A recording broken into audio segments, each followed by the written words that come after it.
दिया, किस तरीके से कल मुख्यमंत्री ने भाषण दिया वहां पर, जिस तरीके से एक दुल्हन के कमरे में घटना हुई उसको मुख्यमंत्री किस तरीके से जस्टिफाई कर रहे हैं।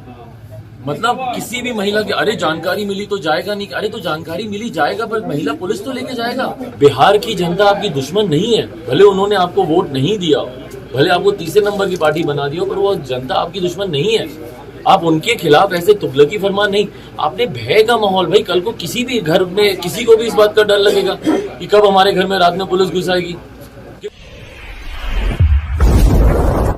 ये बहुत करीबी संबंध रहे। सबसे पहली बार जब मेरे नेता स्वर्गीय रामविलास पासवान जी कैबिनेट मंत्री बने तो वो वीपी सिंह जी की सरकार थी 89 में, जब वीपी सिंह जी देश के प्रधानमंत्री बने तो उन्हीं की कैबिनेट में लेबर और वेलफेयर जैसे एक महत्वपूर्ण मंत्रालय की जिम्मेदारी हमारे नेता स्वर्गीय रामविलास पासवान जी को दी गई। उस वक्त ये मंत्रालय काफ़ी विस्तृत, काफ़ी बड़ा होता था, पिताजी जैसा बताते हैं। उस वक्त विमेन, चाइल्ड वेलफेयर, ये सारी चीज़ें, सोशल जस्टिस वगैरह सब ये इसी मंत्रालय का हिस्सा होता था।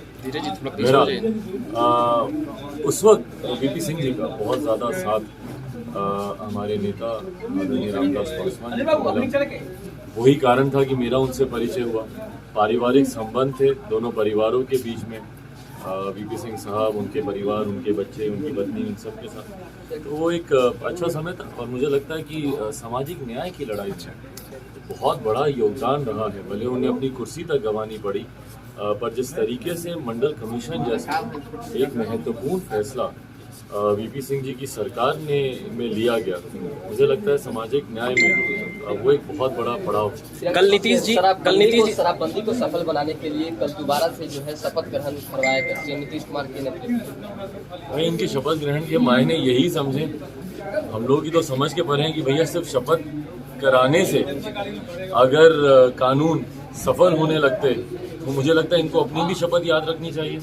विधानसभा में इन्होंने भी कुछ शपथें ली थी। इन्होंने कहा था कि कुछ हो जाए मैं इस पार्टी के साथ नहीं जाऊंगा, मिट्टी में मिल जाऊंगा, ये नहीं करूंगा।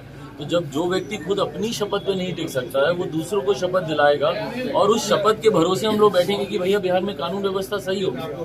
ऐसा होता है क्या कहीं पे? भाई आप एग्जीक्यूट उसको नहीं कर पा रहे कानून को, आप अपने अधिकारियों को आप मुस्तैद नहीं कर पा रहे और उल्टा इसके खिलाफ अपने गुंडा राज आपने खोल दिया। किस तरीके से कल मुख्यमंत्री ने भाषण दिया वहां पर, जिस तरीके से एक दुल्हन के कमरे में घटना हुई उसको मुख्यमंत्री किस तरीके से जस्टिफाई कर रहे हैं। मतलब किसी भी महिला के अरे जानकारी मिली तो जाएगा नहीं, अरे तो जानकारी मिली जाएगा पर महिला पुलिस तो लेके जाएगा। जब आपको इस बात की जानकारी है कि भैया एक शादी ब्याह वाला घर है, यकीनन महिलाएं होंगी। कौन से परिवार में शादी होती है और वहां पे सिर्फ पुरुष होते हैं और महिला नहीं होती, और उसमें आप इस तरीके से आप भेज रहे हो और उल्टा आप इसको जस्टिफाई कर रहे हैं। कल ताज्जुब मुझे इस बात का हुआ कि भाई मुझे लगा कि शायद मुख्यमंत्री इसको लेकर क्षमा नहीं मांगेंगे तो कम से कम दुख तो प्रकट करेंगे कि जिस तरीके से एक दुल्हन के कमरे में इस तरीके से हुआ और उल्टा आप उसको जस्टिफाई कर रहे हैं। आप बोल रहे हैं कि भैया जानकारी मिलेगी तो नहीं जाएगा, क्या जाए पर कम से कम महिला पुलिस को तो लेकर जाए। एक प्रोटोकॉल होता है भैया, अगर आपको जांच भी करनी है तो एक प्रोटोकॉल होता है।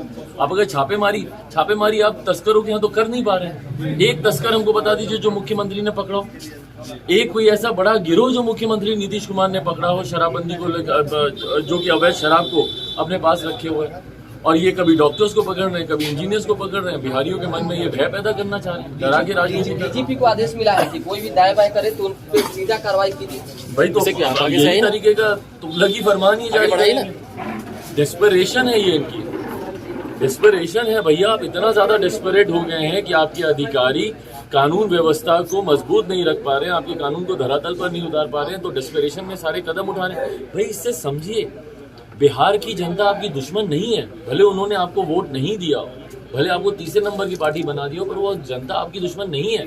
आप उनके खिलाफ ऐसे तुगलकी फरमान नहीं, आपने भय का माहौल, भाई कल को किसी भी घर में किसी को भी इस बात का डर लगेगा कि कब हमारे घर में रात में पुलिस घुस आएगी, किस व्यवस्था में हम लोग होंगे, महिलाएं होंगी, क्या होगा नहीं होगा, पुलिस घुस आएगी सीधा आपके कमरे में। चिराग जी, आप इस कानून को सही मानते हैं या गलत? देखिए, मैं नैतिकता के तौर पर इस कानून का मैं समर्थन करता हूँ। ये कानून सही है और खास तौर पर मैं बार बार बोलता हूँ क्योंकि कई लोग क्या है इसके ऊपर तर्क शुरू कर देते हैं कि तो फिर देश भर में शराबबंदी कर देनी चाहिए, ये कर देना चाहिए, वो कर देना चाहिए। समझने की जरूरत है बिहार जैसे प्रदेश में क्यों डेवलपिंग भी नहीं है। अभी तो हम लोग का प्रदेश ही बहुत पिछड़ा है। एजुकेशन लेवल नहीं है, लिटरेसी रेट यहाँ का बहुत कम है। लोगों को नहीं समझ में आता सही और गलत के बीच का फर्क। जब आप पढ़ते हैं भाई, सिगरेट के पैकेट के ऊपर लिखा होता है, सारी स्टैट्यूटरी वार्निंग उसके ऊपर लिखी होती है, उसके बाद भी लोग सिगरेट पीते हैं। तो बिहार जैसे प्रदेश में जहाँ नशे के दुरुपयोग या उसके जो नुकसान है उसके बारे में आपको जानकारी नहीं है, और बेरोजगारी यहाँ पर इतनी ज़्यादा है, तो लोग कहीं ना कहीं भटकाव के रास्ते पर जाते हैं। तो ऐसे प्रदेशों में शराबबंदी होना बहुत ज़रूरी है। मैं नैतिकता के तौर पर मैं समर्थन करता हूँ, पर अफसोस इस बात का है कि इस कानून की आड़ में भाई नशा समाप्त होना तो दूर की बात है, दुनिया भर के और नशे यहाँ पे खड़े हो गए। एक अलग रैकेट यहाँ पे चलने लग गया नशे को। राजभवन पर भी जो है भ्रष्टाचार के आरोप लगने लगे हैं। कल जो है खनन मंत्री के आपात सचिव के यहाँ छापेमारी पड़ी, करोड़ों रुपए मिले, कैसे देखते हैं इसको? भाई ये तमाम तरीके के विषय एक के बाद एक सामने आ रहे हैं। ओएसडी साहब की जो बात आपने कही वो जिस तरीके से सामने आया, बहरहाल ये सारे जांच के विषय हैं।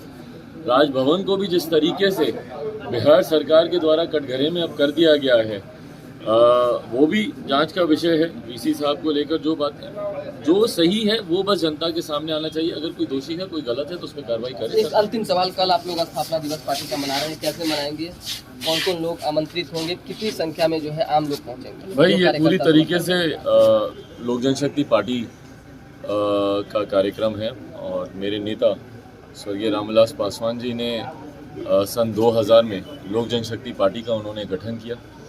कुछ लोगों ने व्यक्तिगत महत्वाकांक्षाओं की वजह से इस पार्टी को तोड़ने और खंडित करने का उन्होंने प्रयास किया, पर मुझे खुशी है कि आज भी लोक जनशक्ति पार्टी का झंडा उतनी ही मजबूती से लहरा रहा है। और कल अगर मेरे नेता आज जीवित होते तो जिस तरीके से वो स्थापना दिवस मनाते, जितनी भव्यता से वो मनाते, उतनी ही भव्यता से हम लोगों ने स्थापना दिवस का आयोजन रखा है।